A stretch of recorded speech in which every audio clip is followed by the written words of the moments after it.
His Girl Friday begins with a newsroom that sounds like a battlefield, and a romance that has already exploded once before the story even starts.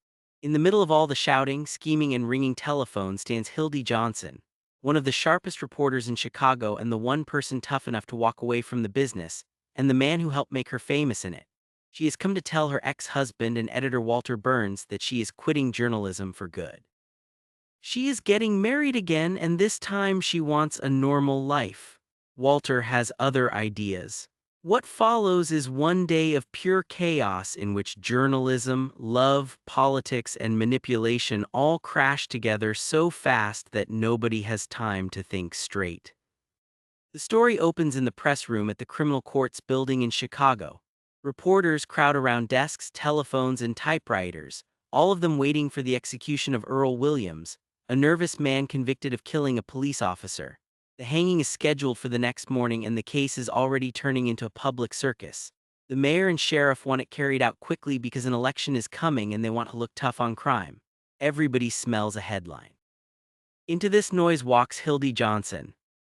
Hildy used to be Walter Burns' star reporter and also his wife. She could chase a story faster than any man in the room and write it cleaner too. But she got tired of the life and even more tired of Walter, who treats news like a religion and other people like pieces in a game. Hildy now says she is done with all of it. She's going to marry Bruce Baldwin, an insurance man from Albany, and leave for New York. Bruce is already downstairs waiting for her, and to Hildy he represents everything Walter does not. He is polite, steady, respectable, and safe. Walter does not take the news well. At first he acts calm, but it is obvious he is scrambling. He does not want to lose Hildy as a reporter, and he definitely does not want to lose her to another man. Walter understands Hildy better than anyone, and he knows that the fastest way to pull her back is not to argue about love. It is to tempt her with a story she cannot resist. So he starts working on her from every angle. He insults Bruce. He mocks the idea of domestic life. He reminds Hildy how alive she feels when real news breaks. Every word is designed to keep her from walking out the door. Hildy fights back hard. She insists she is serious about leaving. She says she wants a life where dinner happens at regular hours and nobody gets chased by police or screamed at by editors. She wants peace. Walter listens, smiles, and keeps plotting anyway. Then the case of Earl Williams suddenly gets much more complicated. Earl is brought to the courthouse for examination by a psychiatrist. The more people talk about him, the clearer it becomes that he is not some cold-blooded monster. He is frightened, confused, and unstable, the sort of man who barely understands the machine that is about to kill him. When he is handed a gun during the examination, Earl panics and fires wildly. In the chaos, he escapes the courtroom and disappears inside the building. The second that happens, the execution story turns into the biggest news in town. Every reporter in the press room wakes up. Walter sees opportunity immediately. A simple hanging story has just become a manhunt. Hildy sees it too, and even though she came there to quit, her instincts flare back to life. She starts asking questions, reading faces, chasing details. Bruce keeps trying to pull her away so they can catch their train, but he is no match for the pull of the story once Hildy locks in. That is the cruel genius of Walter Burns. He knows Hildy is at her truest when she is reporting. As police flood the courthouse and reporters scramble for angles, Walter keeps pushing Bruce out of the picture. He sends Bruce on errands that sound harmless but are really traps. Bruce gets arrested more than once through Walter's manipulations, usually on ridiculous charges that have nothing to do with any real crime. Every time Hildy almost gets free to leave with her fiancé, Walter creates another obstacle to keep Bruce tangled up and Hildy emotionally exhausted. Meanwhile, Earl Williams is not far away at all. He hides inside a roll-top desk in the press room, terrified and desperate. When Hildy discovers him, the entire movie sharpens. Now she is not just covering the story. She is sitting in the same room as the biggest news in the city, and she has to decide what kind of reporter and what kind of person she wants to be. Earl pleads with Hildy. He tells her he did not truly mean to kill anyone. He talks like a man swept along by fear and bad influence more than by wickedness. Hildy, for all her toughness, can see that he is not the kind of man the mayor and sheriff are pretending he is. If they hang him now, it will be less about justice and more about political theater. So instead of turning him in right away, she hides him. This is one of the most important choices in the film because it turns Hildy from observer into participant. She is no longer just chasing a scoop for fun or glory. She starts trying to uncover the truth fast enough to stop a bad execution and expose how cynical the city officials really are. Walter, once he learns Earl is there, joins her in hiding him, though his motives are mixed as always.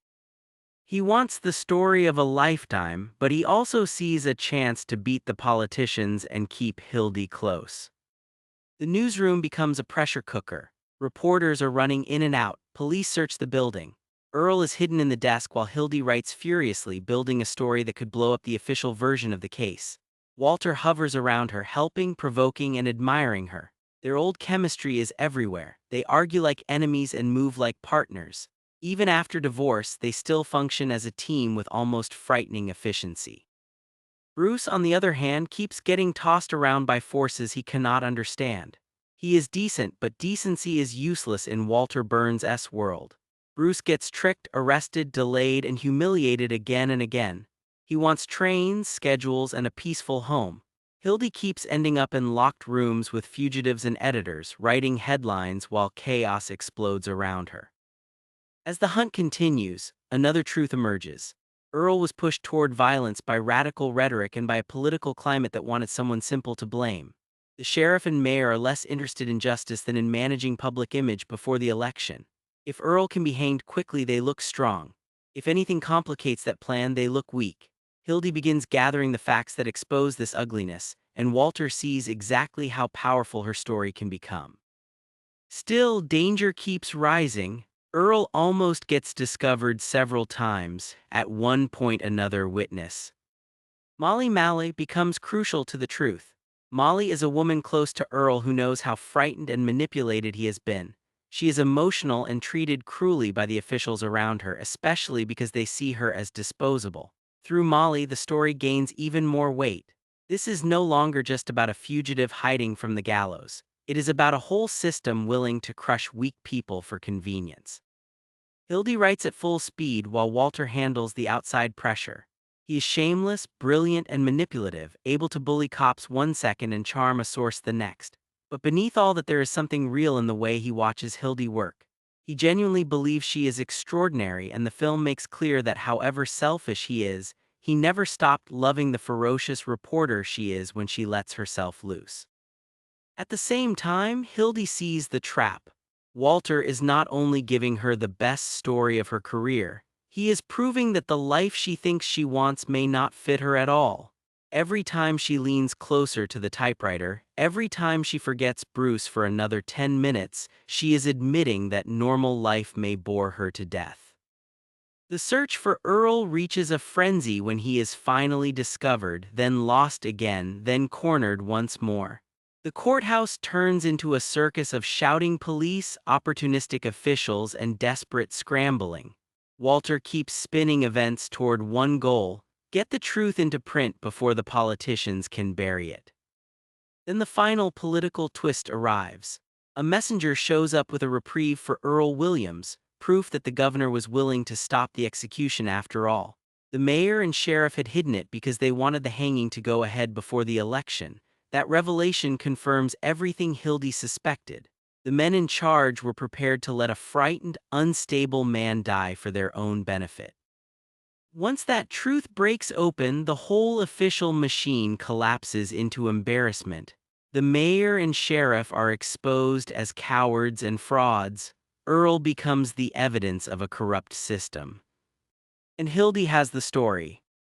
This is the peak of the film, not because of gunfire or romance, but because Hildy finally claims the thing Walter knew all along.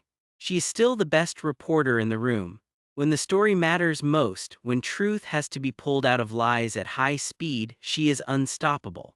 Bruce may offer a good life, but Walter offers the field where her brilliance actually has a place. That does not mean Walter suddenly becomes noble. Far from it. He has lied, tricked people, gotten Bruce arrested repeatedly, and manipulated almost everyone around him. But in the weird moral logic of the movie, he and Hildy belong to the same storm. They understand each other's appetite for speed, conflict, and the thrill of landing the truth before anyone else. Even when she hates him, she moves to his rhythm. By the time the dust settles, Bruce has had enough. He sees clearly that he cannot compete with the life Hildy becomes when the news starts moving. He is not wrong to want peace. He is simply the wrong man for the woman Hildy actually is. So in the final stretch, Hildy drops the fantasy of escaping into normal domestic safety. She chooses the newsroom, the story, and in a crooked screwball way, Walter too. Their reunion is not tender in any traditional sense. They snap back together through work, teasing, and the shared pulse of getting the paper out. Walter immediately starts talking about the next assignment because of course he does. And Hildy, instead of running, is still there. His Girl Friday works because it is really two love stories tangled together. One is the romance between Hildy and Walter, volatile and exhausting and impossible to kill. The other is the romance between Hildy and the news itself. The movie keeps asking which one matters more, then quietly answers that for Hildy the two may be impossible to separate. Walter loves her because she is a great reporter. She cannot fully stop loving him because when she is with him, she becomes the most vivid version of herself. The speed of the film, the overlapping voices, the constant reversals, all of it serves that central truth. This is not a story about choosing between a good man and a bad man in some simple moral way.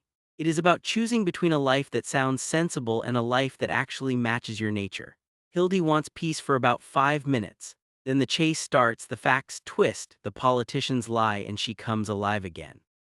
So His Girl Friday ends not with a calm happily ever after, but with the exact kind of future these people deserve. Another train missed, another paper to put out, another argument already beginning.